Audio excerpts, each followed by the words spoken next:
24 साल गुजर गए हैं, कई उदास रातें गुजर गई, उम्मीदों में आसमान में तकते तकते कई दिन गुजर गए, लेकिन वो दाऊद नहीं मिला जो हिंदुस्तान का सबसे बड़ा गुनहगार है। लेकिन आज भी उसी शिद्दत से हिंदुस्तान उसे तलाश रहा है। तो इसलिए कानून का मुजरिम कानून की चौखट पर लाया जाए और उसे उस गुनाहों की सज़ा मिले। मगर अफसोस वो भगौड़ा दाऊद आज तक नहीं मिला। नमस्कार, आप देख रहे हैं जनतंत्र टीवी और मैं हूँ आपके साथ सद्दाम करीमी। दाऊद गैंग ने क्रिकेटर रिंकू को धमकी दिया। इतना ही नहीं, 5 करोड़ की फिरौती भी मांगा है। क्या है पूरा मामला, इस रिपोर्ट में देखते हैं। आखिर कहां है दाऊद? आखिर कहां है मुंबई को सबसे ज्यादा खून के आंसू रुलाने वाला? कहां है हिंदुस्तान के कानून का सबसे बड़ा गुनहगार? 24 साल का वक्त कोई छोटा मोटा अरसा नहीं होता, लेकिन हमेशा पाकिस्तान में दाऊद की होने की खबर होती है, लेकिन ये पहेली कभी सुलझती नहीं है। अब दाऊद गैंग फिर से एक्टिव हो गया है। भारतीय क्रिकेटर रिंकू सिंह को धमकी दी गई है। उनसे दाऊद इब्राहिम के गिरोह डी कंपनी का नाम लेकर 5 करोड़ रुपए की फिरौती मांगी गई है। पुलिस ने इस मामले में क्रिकेटर रिंकू सिंह को धमकी देने वाले आरोपी से पूछताछ की है, जिसके बाद इस बात का खुलासा हुआ है।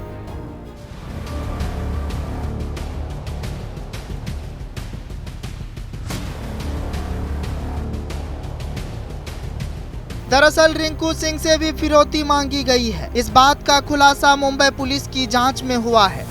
ध्यान रहे, एनसीपी नेता और पूर्व मंत्री बाबा सिद्दीकी के बेटे जिशान सिद्दीकी को धमकी देने के मामले में गिरफ्तार आरोपी मोहम्मद दिलशाद नौशाद गिरफ्तार हुआ था। उससे पूछताछ में यह बात सामने आई है। नौशाद ने पूछताछ के दौरान खुलासे में बताया कि उसने भारतीय क्रिकेटर रिंकू सिंह से भी 5 करोड़ रुपए की फिरौती मांगी थी। सूत्रों के मुताबिक जांच के दौरान पता चला कि दिलशाद ने रिंकू सिंह के इवेंट मैनेजर को भी धमकी भरा ईमेल भेजा था।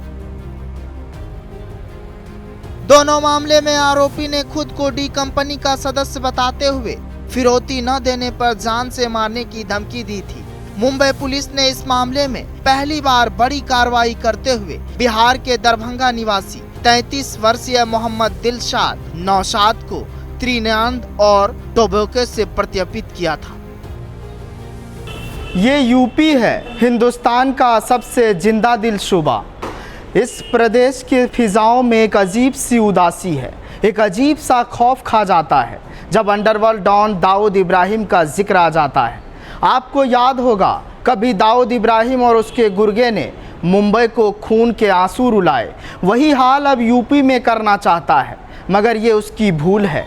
यहाँ बाबा यानी योगी का राज है। जरा सा भी नापाक हरकत के मंसूबे पालेंगे तो यहाँ बाबा की पुलिस हाथ अलग और पैर अलग कर देंगे। उत्तर प्रदेश के अलीगढ़ शहर से ताल्लुक रखने वाले रिंकू सिंह का भारतीय टीम तक का सफर संघर्षों से भरा रहा है। उनके पिता खान चंद सिंह एक समय सिलेंडर डिलीवरी का काम करते थे। क्रिकेट के प्रति अपने जुनून के कारण रिंकू को बचपन में अपने पिता से डांट और पिटाई भी खानी पड़ी, लेकिन उन्होंने हार नहीं मानी और अपनी मेहनत के दम पर पहले आईपीएल और फिर इंडियन टीम में जगह बनाई। डी कंपनी ने मांगी 5 करोड़ रुपए की फिरौती। बेहद साधारण परिवार से आते हैं रिंकू सिंह। सपा सांसद से होने वाली है शादी। दाऊद गैंग का सीएम योगी लगाएंगे ठिकाने।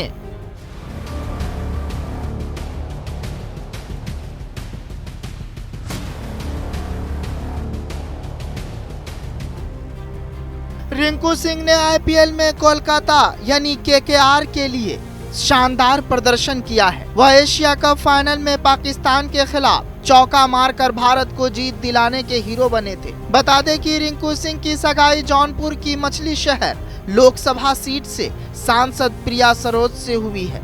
प्रिया समाजवादी पार्टी के टिकट पर सांसद बनी है और उनके पिता भी कई बार विधायक रह चुके हैं। अप्रैल 2025 में जिशान सिद्दीकी ने शिकायत दर्ज कराई थी कि उन्हें ईमेल के जरिए जान से मारने की धमकी दी गई। ईमेल में लिखा था, अगर उन्होंने पैसे नहीं दिए तो उनका अंजाम उनके पिता बाबा सिद्दीकी जैसा होगा। पुलिस जांच में यह भी सामने आया कि धमकी भरे ईमेल 19 से 21 अप्रैल 2025 के बीच भेजे गए थे। इन ईमेल्स में आरोपी ने न सिर्फ डी कंपनी का नाम इस्तेमाल किया बल्कि जांच को गुमराह करने की भी कोशिश की। दाऊद हाथ नहीं आया या दाऊद हाथ नहीं आ रहा है, इसके लिए मनमोहन सरकार और मोदी सरकार दोनों अपनी अपनी दलीलें दे रहे हैं। तसल्ली मिली कि चलो कोशिश तो हो रही है, लेकिन भारत का भगोड़ा दाऊद किस बिल में छुपा है और उसका गैंग लोगों को धमका रहा है। लेकिन सबसे बड़ा सवाल कि क्या सीएम योगी आदित्यनाथ इस मामले पर कोई एक्शन लेंगे, इस पर हमारी रहेगी पैनी नज़र। फिलहाल इस कहानी में आज के लिए बस इतना ही। जनतंत्र टीवी पर खबरों का सिलसिला जारी रहेगा।